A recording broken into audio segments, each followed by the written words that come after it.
السلام علیکم اسٹوڈنٹس، امید آپ سب خیریت سے ہوں گے۔ اسٹوڈنٹس، آج 18 جنوری ہے اور پیر کا دن ہے، تو پیر کے دن ہم اردو کا کام کرتے ہیں۔ تو آج کے ہمارے اردو کے سبق کا عنوان ہے پیغمبر اعظم۔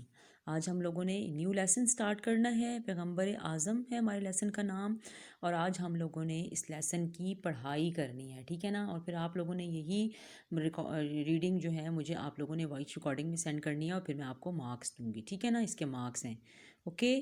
تو اب میں ریڈنگ سٹارٹ کرتی ہوں، آپ نے غور سے سننی ہے۔ حضرت محمد صلی اللہ علیہ وسلم، آپ پر درود اور سلام، اللہ کے آخری نبی ہیں۔ آپ صلی اللہ علیہ وسلم مکہ میں پیدا ہوئے۔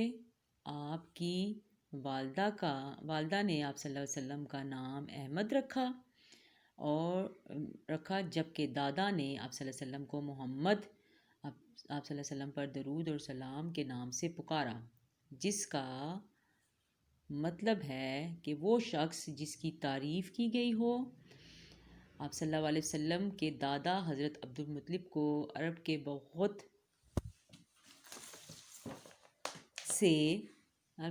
سے لوگ جانتے تھے۔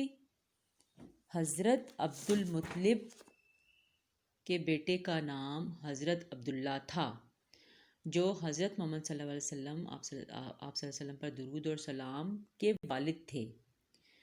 وہ حضور صلی اللہ علیہ وسلم کے پیدا ہونے سے چند ماہ پہلے ہی انتقال کر گئے تھے۔ اب ہم اپنا دوسرا پیراگراف سٹارٹ کرتے ہیں۔ حضور صلی اللہ علیہ وسلم کی عمر ابھی 6 برس تھی کہ آپ کی والدہ حضرت بی بی آمنہ کا انتقال ہو گیا۔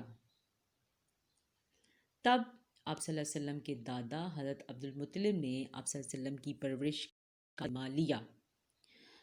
ان کے انتقال کے بعد آپ صلی اللہ علیہ وسلم کے چچا حضرت ابو طالب نے آپ صلی اللہ علیہ وسلم کو محبت سے پالا۔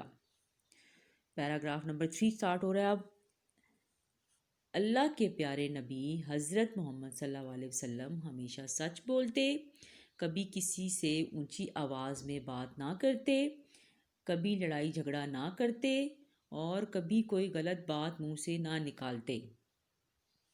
صاف ستھرا لباس پہنتے، بڑوں کی عزت کرتے اور چھوٹوں سے محبت کرتے۔ آپ صلی اللہ علیہ وسلم جو وعدہ کرتے پورا کرتے۔ ہمارے پیارے نبی حضرت محمد صلی اللہ علیہ وسلم بے سہارا لوگوں کی مدد فرماتے، ان کا خیال رکھتے، مہمانوں سے اچھا سلوک کرتے۔ جب کوئی مہمان گھر میں آتا تو خود بھوکے رہتے، لیکن مہمان کو پیٹ بھر کر کھانا کھلاتے تھے۔